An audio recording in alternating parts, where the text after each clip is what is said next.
The year was 1998. The first-person shooter hasn't quite evolved into the industry titan it is today, but the prior success of titles like Doom was slowly paving the way there. It was in this year that one game came along and changed it up a little. That game was Half-Life. To many, Half-Life was not just a shooter, but an immersive world that pushed gaming to a place it had not reached before.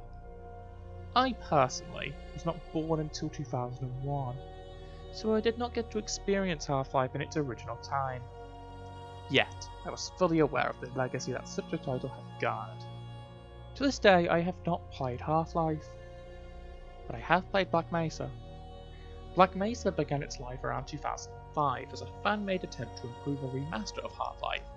This then spiraled, with many joining a team now known as the Crowbar Collective, all with one mission: remake Half-Life. It found its way commercially onto Steam with the early access and greenlight systems, rest in peace, before beginning a stage of what can only be described as development hell, as I had been attempting to fix up the final section of the game. They finally succeeded and released the game in March 2020, ending a hiatus that lasted over a decade. So what is this video? Consider it the rambles of a gaming enthusiast who has finally sunk her teeth into an all-time classic. Ladies, gentlemen, and variations thereupon, welcome to Black Mesa. Morning, Mr. Freeman. Looks like you're running late. For most modern gamers, the long, drawn-out opening of Black Mesa may seem a bit much. It takes until what is technically the game's third mission for you to even get into combat, yet such an opening should be applauded for being both an amazing piece of setup and not dragging out too long looking at you, Kingdom Hearts 2. I can personally think of many games that fail at such a feat, again Kingdom Hearts 2, so why does Black Mesa succeed where others fail? Well, let's take a look at the first two missions. It's not really spoilers, just honestly, if you pick up the game you can kind of guess what's going on. The first one is technically just a credit crawl. You're on a tram, and you can just look around the locations. It does two things well.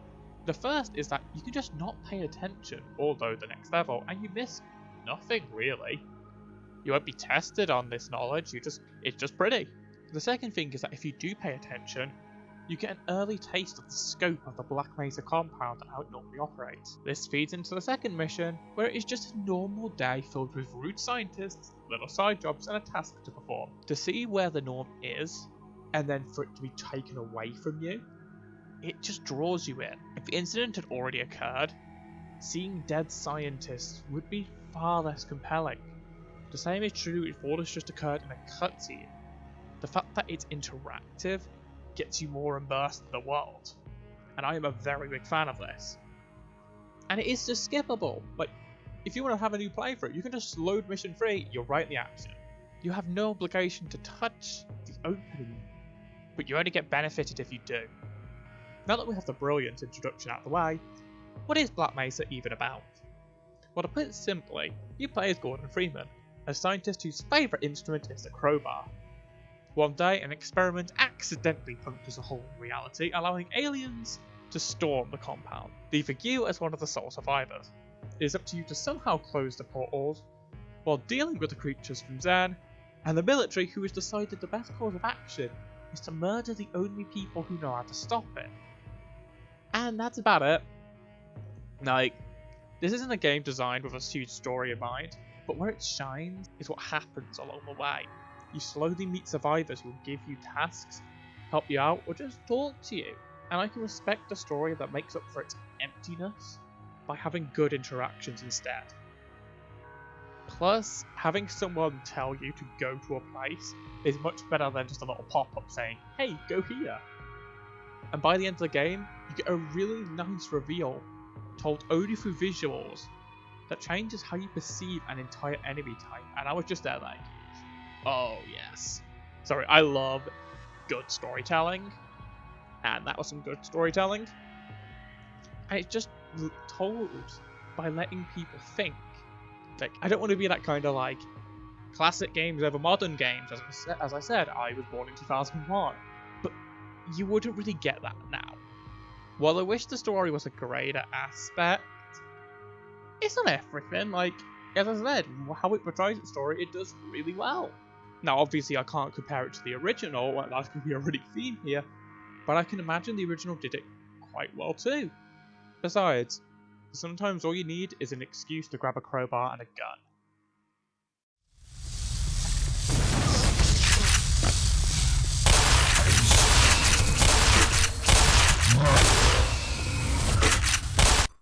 The game truly begins after the incident, and you are totally defenseless to the monsters that now roam the desolate institute. It is here where one of the game's most important mechanics come into play. NPCs will help you. By talking to them, they will follow you and help fend off monsters. A lone security guard in this area is one of the only ways to consistently kill enemies until you are forced to go alone. And it is there, wedged in a door, the crowbar lies. The Excalibur of this game. It has become synonymous with this series for a very good reason. It is remarkably efficient. It kills very swiftly, it allows you to take a step back to dodge, and you kind of need to learn that talent quickly, as the moment you take it out, the door opens, leaving you vulnerable to two of the headcrab zombies. I'm going to avoid talking about enemies for now, but they will come later. What matters currently is the guns. By exploring a bit, you ultimately reach a scientist who will help you to a room with a gun. This room is inaccessible without that very killable scientist, and I think that's really cool, that the game is teaching you to keep allies alive and to explore by giving you the Glock. Yes, it is actually called the Glock. It rewards you by giving you better stuff earlier. It's the push I needed to start just taking my time. And I began to smash a load of boxes for health, look around in every room, and you do just find useful items by doing this, and I think this is essential for any FPS. Reward the player for being curious, it'll only make them want more. Talking about the reward, the guns in this game start as the usual suspect. You get a pistol, you get a machine gun, a shotgun. Following that, the game gets a bit more creative, because who needs a sniper rifle when you have a crossbow? How about those annoying bug enemies? Throw them! Or you could just be a Ghostbuster. And those are only 3 of its fairly sizable arsenal, and I managed to find a use for each of them. Although I haven't really found an efficient use for the mine, it's all climbed alive of at least one of those that lurk. I love a game with a good weapon roster. It gets the universe seal of approval, patent pending, I guess. To round off the section, I would like to say that the glue-on gun became a personal favourite of mine for the satisfying corpse explosion, and it kills those floating guys. That's good enough for me.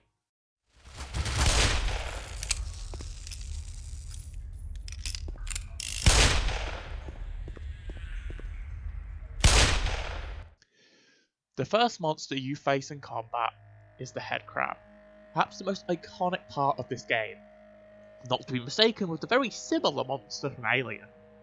These little guys are not too threatening, but their speed, size and number can make them truly lethal when they catch you off guard. Considering you do not have a weapon for the first few encounters, have fun!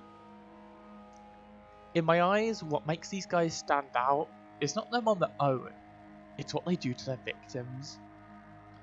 They convert them into zombified husks, which act as the next enemy type you face. These are simple zombies, but what makes them terrifying to me is that these are the very people you used to be working with who were saying hi to you in the first few chapters. And towards the end, you even find ones in the same suit you were wearing, with the same death sound. It just hits home that these aren't just faceless monsters. They used to be like you, and they could easily be you. The alien roster expands beyond them. I don't want to give too many away, but a personal favourite of mine became the barnacle. These guys act more as an environmental hazard that you can kill, grabbing you with their tongues before munching you. I began to enjoy trying to avoid them, or finding resourceful ways to kill them, or even using them to my advantage because yes, they do enjoy a head crab. There are also a couple of boss encounters, which I found myself enjoying. I usually find a lot of FPS bosses to be relatively uninteresting, but the final boss was definitely a great encounter. And all I will say on Go Dark is this picture. Yes, that is a giant head crab with a single protruding bollock. Now the soldiers I find a little less interesting. Don't get me wrong, I enjoyed their encounters, but they simply just didn't live up to the alien threat. Although I did enjoy the unique sections around them, like the stealth bit or the cliff fight, and even those ninja enemies that show up like once. I miss them. They just weren't as good though. They don't outstay their welcome, and the final act is all on the aliens, and that's just great. And the thing I adore is that as soon as you get comfortable with one enemy type, they throw in an all new one with new mechanics just to throw you off loop. It kinda makes it feel like the journey is never same. I know that's an obvious game thing, but you'd be surprised how stale some shooters can feel. I'd make a jab at the one I'm thinking of, but I don't intend to anger a fan base. Yet.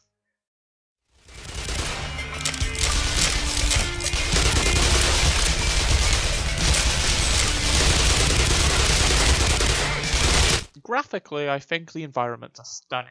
From the high quality textures to the well thought out design of each area to the stunning lighting. This game is a treat for the eyes. Nowhere is this more obvious than in Zed, but I'm gonna get there later. Just know it is one of the most gorgeous environments gaming has to offer. The models are pretty good. The humans look a little weird, but considering what the original was, it's definitely an improvement. The enemies just look amazing though, with just enough detail to make them seem a bit unsettling. And the final boss, I'm not going to show because spoilers, is a visually disturbing monstrosity, perfect captured. I'm not usually a big graphics girl, but knowing from the bits I have seen of the original, this is one of the best upgrades I've seen. Sound design wise, I want to give appreciation to how the soundtrack is handled. Black Mesa is 90% ambience, but when at important moments, the music kicks in and it is glorious.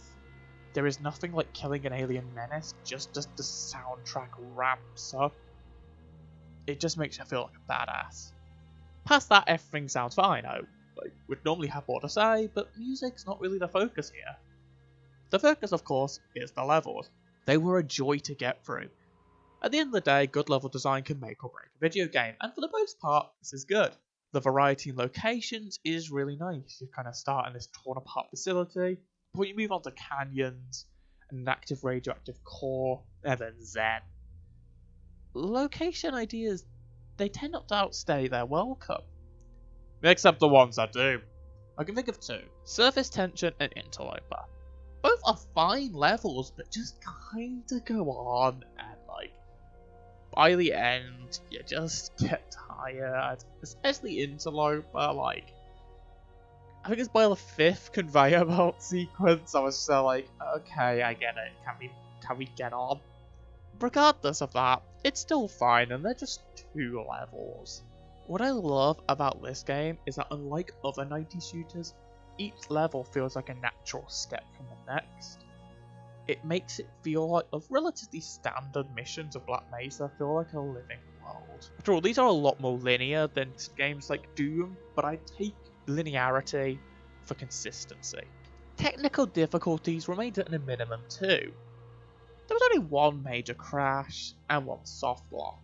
And past that, the only issue I can mention is the loading screens. Yes, I know this is just a Source thing, but they are so sudden and jarring. No screen, no fade, the world just stops, and it's loading. It just taunts you. I got used to it, but it was rather off-putting at the start. Beyond that, the game is fine. It's absolutely fine. It shows its age at times, but it is based on a 1998 classic.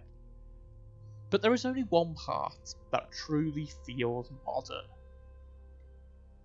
That part is Zen.